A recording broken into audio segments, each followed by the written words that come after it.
Avant de répondre à la question de fond, mais également d'actualité sur le nombre de lits manquants ou pas dans les hôpitaux français, quand je dis hôpitaux, c'est à la fois hôpital public, mais aussi cliniques privées et établissements sanitaires ou médico-sociaux, je crois qu'il faut que tout le monde entende bien certaines choses.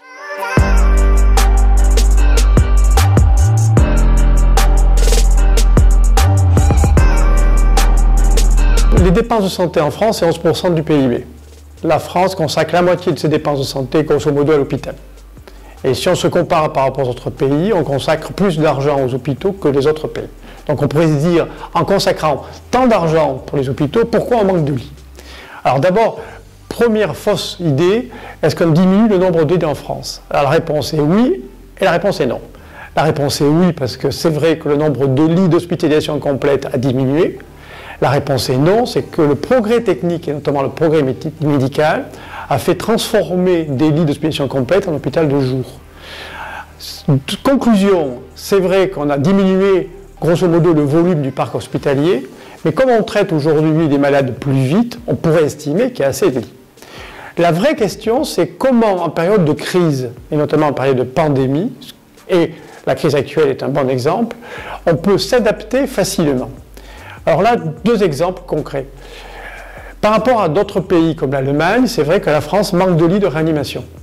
Mais inversement, et c'est contradictoire, on dispose de lits de surveillance continue, de soins intensifs. Qui fait que lorsqu'on compare la France à l'Allemagne, on ne devrait pas comparer uniquement en lits de réa, mais en lits qui accompagnent la réa, en aval comme en amont. Donc, la question de fond, c'est comment peut-on adapter un système d'organisation hospitalière à une pandémie? C'est ça la vraie question. Et pour cela, à mon avis, il y a trois réponses. La première, elle est humaine. Parce qu'ouvrir des lits, tout le monde sait le faire. Mais mettre des médecins et des infirmiers autour du lit, ça, c'est plus compliqué. La deuxième, c'est l'aspect qualitatif. Quand j'entends dans les médias qu'on peut demander à une infirmière d'orthopédie de passer en réanimation, ce n'est pas vrai. Il faut qu'elle s'adapte, qu'elle prenne du temps. On ne va pas demander à un gériatre d'aller ouvrir des lits de réanimation. Donc il y a une formation nécessaire pour pouvoir adapter ces lits. Et la troisième, c'est d'avoir de la souplesse. L'actuel plan du gouvernement vise à ouvrir 4000 lits à la demande.